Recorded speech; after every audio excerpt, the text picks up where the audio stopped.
नवरात्रि व्रत में आपको क्या खाना चाहिए या क्या नहीं, जैसे कि हल्दी, टमाटर, कॉफ़ी पी सकते हैं या नहीं, यह प्रश्न आता है। साबूदाने किस तरह से हम खाएं ताकि कोई दोष न लगे, ध्यान से सुने और अंत तक बने रहें। आप जानते होंगे नवरात्रि व्रत बहुत बड़े व्रत माने जाते हैं। इन दिनों माता की साधना की जाती है और जीवन में प्रत्यक्ष अनुभव भी मातेश्वरी देती हैं। ऐसे में आप सभी प्रथम या अंतिम दिन का व्रत कर रहे हैं, आप पूरे 9 दिनों के व्रत कर रहे हैं, तो भी ध्यान से इस वीडियो को सुनिएगा। आप जानते होंगे माता रानी के रौद्र रूप भी हैं और महमात्र स्वरूप भी हम सभी के सामने स्पष्ट रूप से दर्शन देती हैं।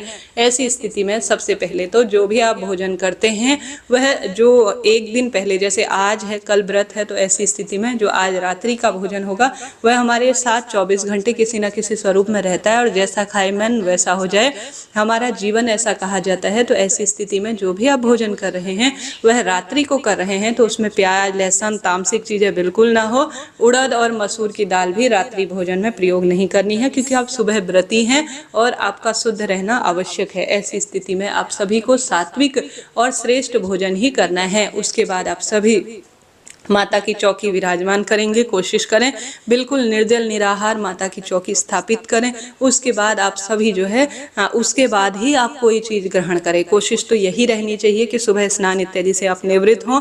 उसके बाद माता की चौकी सुंदर रूप में विराजित कर माता की विधि विधान से आप पूजा करें। पूजा विधि कैसे की जाती है कमेंट्स में आप देख पाएंगे। वीडियो बहुत सारी मैंने मेहनत से बनाई है, आप जरूर देखिएगा।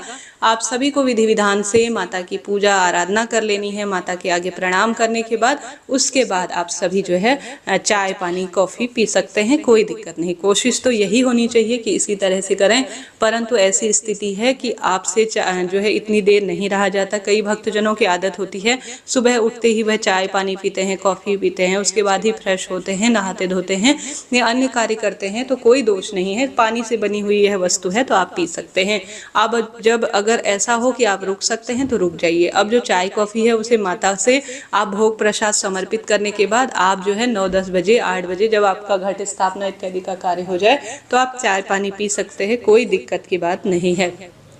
साथ के साथ हमें चाय पानी में साधारण सरल तरीके से 10 बजे तक तो कुछ भी नहीं खाना चाहिए। उसके बाद आप दिन में जो है फलाहार रूप में ले सकते हैं कुछ भी, जैसे कि आप सभी मखाने खा सकते हैं, साबूदाने की खीर बना सकते हैं, आलू हो गया। यह सभी चीज़ें जो होती है ये जो हमें शुद्ध रूप में प्राप्त होती है, जैसे मौसमी फल हैं, और साथ ही आप कोई भी जो व्रत की सामग्री होती है जैसे कट्टू का आटा इत्यादि होता है तो उससे बनी हुई कोई भी जो है सामग्री खा सकते हैं। परंतु बहुत अधिक भरपेट भोजन कर लेना ठीक नहीं है। सामान्य सरल तरीके से आप सबसे पहले भोग माँ को समर्पित करें, माता रानी घर पर हैं, उसके बाद आप इसे ग्रहण कर सकती हैं, कोई दिक्कत नहीं, कोई टेंशन चिंता नहीं। बहुत अधिक भरपेट भोजन ना करें, बार बार मुंह को जूठा ना करें, इस बात का ध्यान रखें।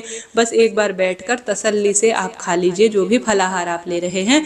बार बार मुंह जूठा करना, बार बार पेट में खाना खाना ऐसा ठीक नहीं है। व्रत का अर्थ होता है आप अपने आप को जो है मन इंद्रियों को कंट्रोल कर रहे हैं, यह एक साधना है। ऐसी स्थिति में बहुत अधिक भोजन करना, बार बार मुंह को जूठा करना व्रत तोड़ने के समान ही माना जाता है। तो इस चीज को आप नोट करते हुए चलिएगा। आप सभी को इसके बाद व्रत कैसे लिया जाता है, 3 तरह से इस व्रत को किया जा सकता है। एक तो भक्तजन निर्जल व्रत करते हैं, सुबह से लेकर रात्रि तक दिया बाती हो जाने के बाद शाम को अपना व्रत खोलते हैं। अपना अपना साधना करने का तरीका है। एक दूसरा तरीका है कि कई भक्तजन फलाहार करते हैं। अधिकतर जो लोग हैं वह फलाहार ही करते हैं 9 दिनों तक। कई भक्तजन पूरे दिन भर व्रत कर लेते हैं, फलाहार भी खा लेते हैं और शाम को मीठा खाकर या सेंधा नमक वाला भोजन भी ग्रहण कर लेते हैं। तो 3 तरीके से इस व्रत को किया जाता है। आप किस तरह व्रत करते हैं जरूर से कमेंट्स बॉक्स में बताइए, ठीक है जी। यह बात हो गई।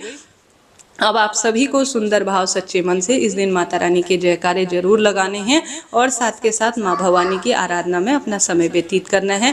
और आप प्रश्न आता है कि हल्दी खा सकते हैं क्या, तो बिल्कुल, हल्दी शुभता के रूप में देखी जाती है, माता को यह समर्पित भी की जाती है और माँ भवानी इससे प्रसन्न भी होती हैं। साथ के साथ आप सेंधा नमक भी खा सकते हैं, आप टमाटर भी खा सकते हैं। ऐसा मैंने तो कहीं सुना नहीं कि बिना टमाटर का आप सभी जो है भोजन ग्रहण करें, ऐसा कहीं भी मैंने नहीं पढ़ा। हल्दी भी ग्रहण कर सकते हैं, टमाटर भी ग्रहण कर सकते हैं। खट्टे फलों से थोड़ा परहेज करें क्योंकि माता संतोषी को खट्टे फल नहीं सुहाते हैं।